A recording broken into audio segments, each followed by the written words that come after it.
Am I the a-hole for not lying to my son after he was told his mom cheated on me with his stepdad? When my ex, 30 female, was pregnant with our son, 11 male, she cheated and left me for another guy. She even tried to put him on the birth certificate, which led to DNA testing and a 3-year-long custody battle, during which she and her now husband did everything they could to try and take my son from me. Because of the cheating, the attempts to keep me out of my son's life, and the many lies told even to CPS about me, there is no civil or co-parenting relationship between us. We always sit apart at events for our son. We communicate only through a court-assigned app, and third parties handle custody exchanges. That's just the way it has to be. 2 months ago, my ex's mother, who has a rocky relationship with her, told our son that his mom cheated on me with his stepdad. After hearing this, our son brought it up to his mom and stepdad and told them he wished he never had to speak to them again. He said his stepdad is no longer his stepdad. He's completely pulled away from them. My ex mentioned this via the app, and I spoke to our son when he came home to me. We share 50-50 physical custody, 1 week with me, 1 week with her, on rotation. Anyway, I talked to my son, and he told me his mom and stepdad always act like the stepdad is better than me, and that they'd get annoyed he only called me dad and his stepdad by his first name. Finding out about the cheating made everything worse and made him really mad. He said he never liked his stepdad, which I was already somewhat aware of, and now wished he would just go away. He was upset his mom would cheat and then say all this stuff about his stepdad being a good dad to him. I told him I didn't want him to dislike or hate anyone because of me, but I wouldn't force him to like or love someone either. I asked how he'd feel about talking to someone to help process this, and he said he'd be okay with that.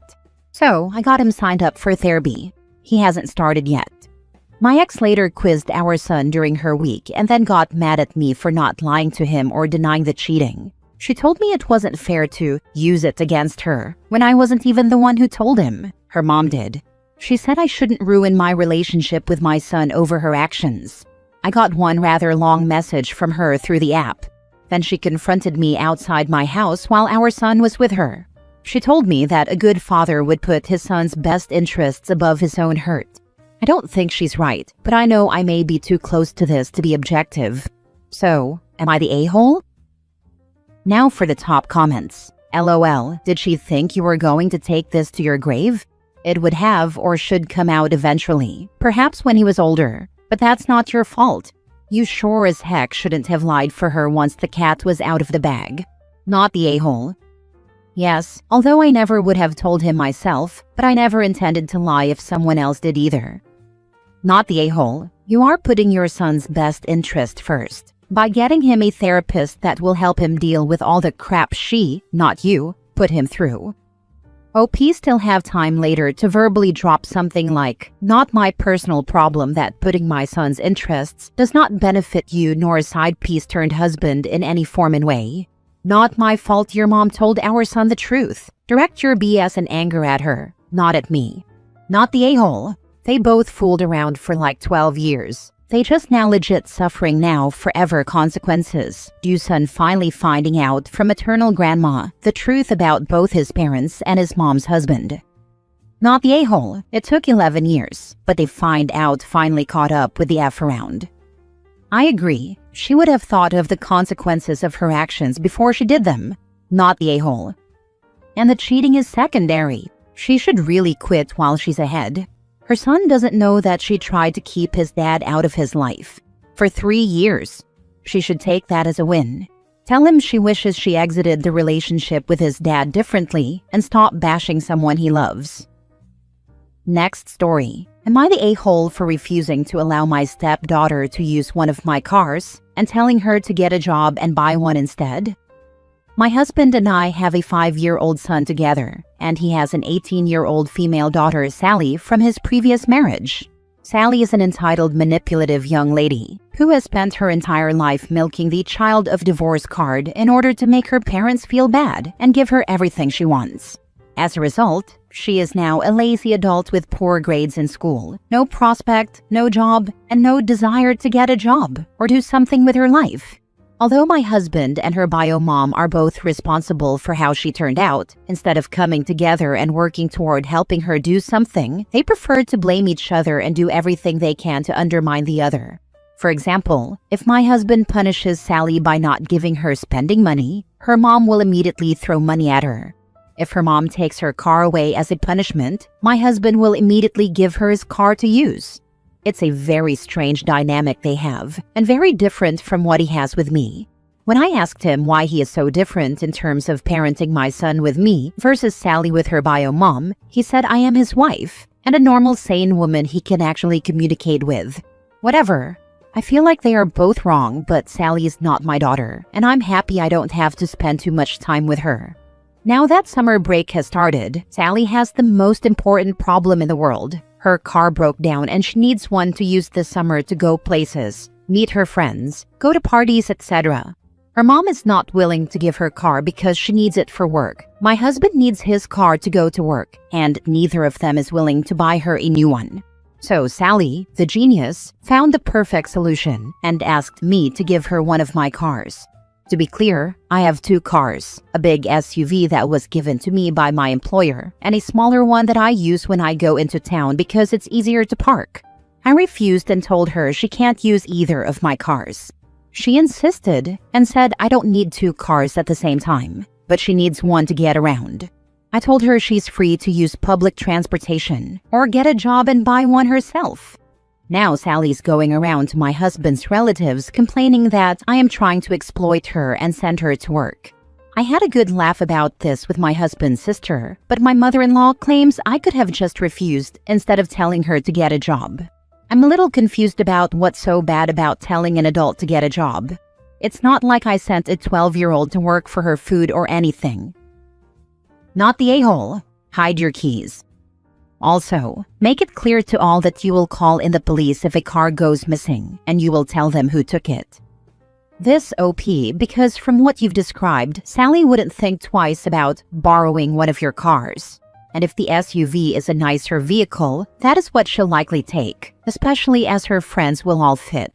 Make it clear to both her and your husband that if either vehicle is ever missing, you will report it stolen to police and will follow through on pressing charges. If you start getting messages from her family members about how you are trying to manipulate her into getting a job, you need to confirm that as clearly as possible. You are trying to make her get a job and will continue to do so as long as you can. You have the opportunity to erase some of the damage done by her two enabling parents. Do not be deterred. The strange thing is that my husband agrees with me. Her mother totally hates me and is teaching her that everything I say is BS. My husband's sister agrees with me, and my mother-in-law babies her because she is her first grandchild. But I feel like no one in this situation is doing her a favor. I'm not trying to manipulate her, but her situation is so different from what I'm used to or how I parent my own child that it's insane. Like, how can it be so horrible to teach an adult responsibility? To want to give her direction in life? I don't know what they expect to do with her, honestly. They can't support her for the rest of her life, and it's sad because she is a capable, healthy adult. Even people with disabilities work and want to do something with their lives, so she has no excuse. Next story. Am I the a-hole for telling my mom she chose her husband and stepkids over me, and I won't let her come back from that? I, 21 male, need to provide some background to give everyone a full idea of where I'm coming from. My dad was abusive. He was abusive to my mom mostly, but I didn't escape his anger and violence issues either, especially when it became clear that while I was well-built and tall, I was a big softy and not a fighter. He hated that. He wanted a kid who'd knock out other kids' teeth. That was never me. My mom could never leave him though. It took him dying when I was 10, after a massive heart attack, to end his lifetime of terror over us. Mom and I went to therapy separately and together after Dad died. I confessed that I wished she'd left sooner and that I hated feeling unsafe. I told her I needed her more than I needed anyone else. She told me she would never put anyone else in front of me again and that she'd make sure we had a good life. That only lasted until I was 15. Then she met her husband, Rick, who was a single dad of 3, aged 14, 11, and 9 at the time. Rick's oldest daughter, 14 at the time, had massive behavioral issues. She was in and out of psych holds, and the cops were regulars when she was around. Mom went in with her eyes wide open and decided we all needed to be a family. I spoke out against it, and Mom told me Rick needed her, and so did the kids. I told her I would not stay with her if they all moved in together. I told her I would not live with another abusive person. She told me this was different. The girl was a kid, younger than me, and just needed help. Mom called the cops on me when I left without permission, and the cops tried to bring me back. I was 16 by that point.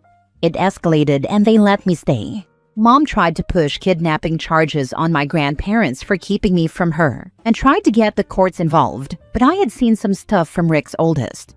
The day I left, they were at the house, and Rick's oldest daughter had tried to attack me.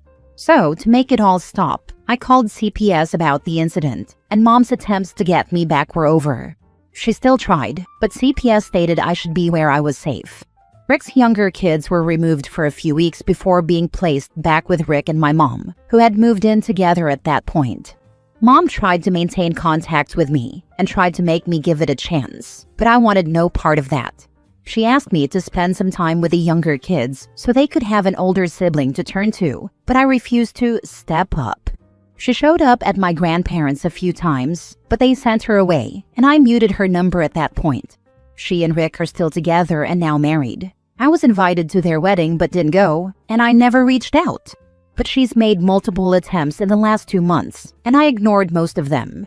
It was only when she told me I had a family I was ignoring, and her, who loved and missed me and never wanted anything to come between us. She said she was sorry. She was so sorry and all that stuff.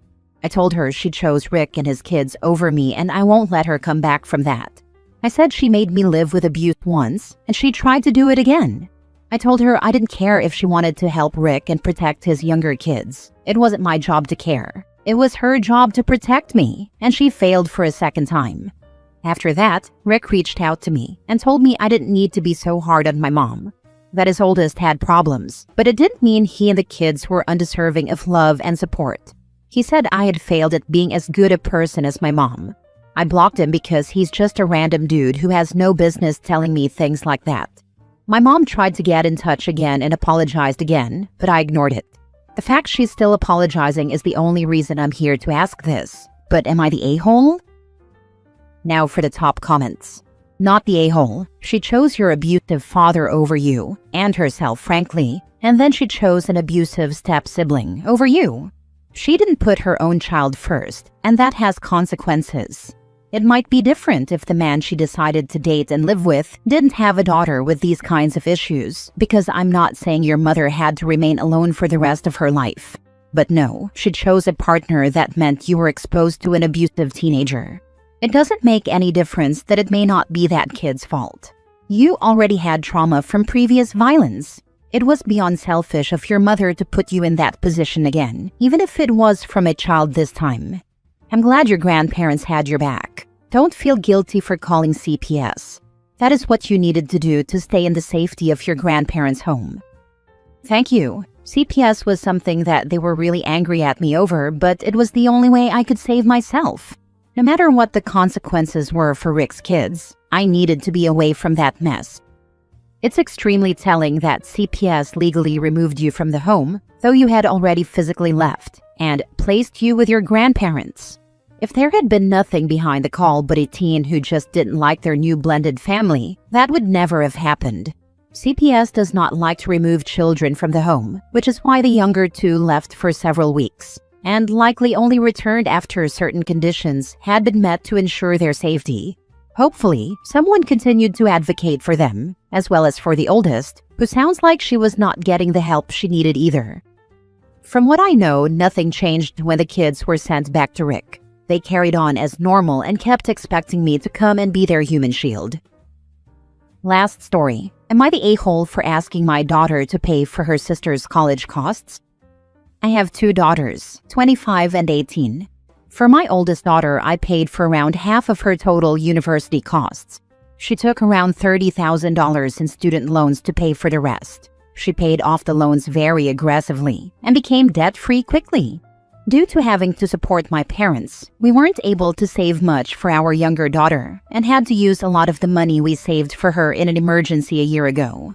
But she still doesn't qualify for financial aid, so she plans to go to community college for the first 2 years, then transfer. We're still not in a great position financially, so what I decided was to ask my oldest daughter.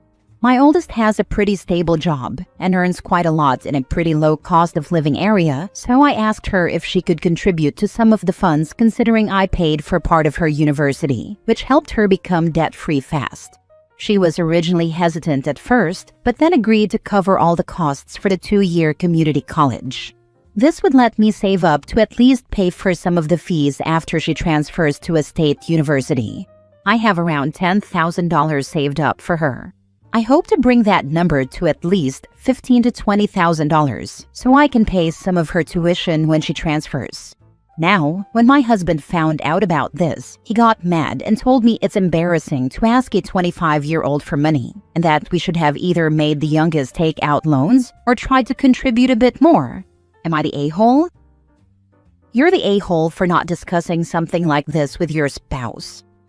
Her daughter is not obligated to pay her younger sister's bills, only if she wants to. This is really embarrassing. Honestly, I was kind of wondering if they were going to approach it as a loan, like that parents would pay back. Nope. Sounds like overall just asked for the money up front. You're the a-hole. Asking your child to support your other child isn't okay. Your 25-year-old has an uphill battle ahead of her, and you're setting her back even more because of your poor planning.